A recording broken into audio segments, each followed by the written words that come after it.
Gordon was cross. "Why should Henry have a new shape?" he grumbled. "A shape good enough for me is good enough for him. He goes gallivanting off, leaving us to do his work, and comes back saying how happy he feels. It's disgraceful.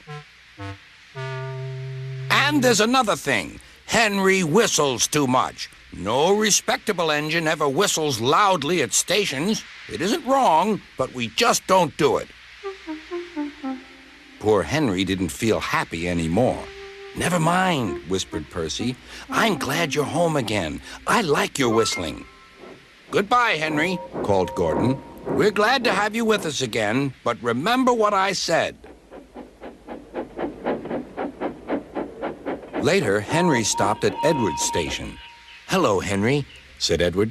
"You look splendid. I was pleased to hear your happy whistle yesterday." "Thank you, Edward," smiled Henry. "Shh!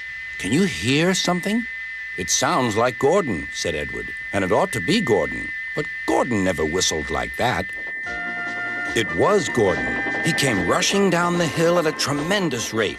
He didn't look at Henry, and he didn't look at Edward. He screamed straight through the station and disappeared. "Well," said Edward. "It isn't wrong," chuckled Henry, "but we just don't do it."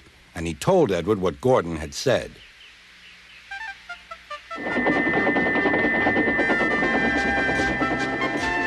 Meanwhile, Gordon screeched along the line. The noise was awful.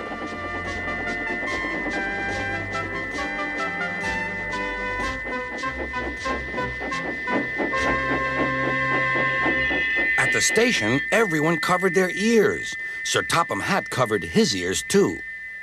"Take him away," he bellowed, "and stop that noise."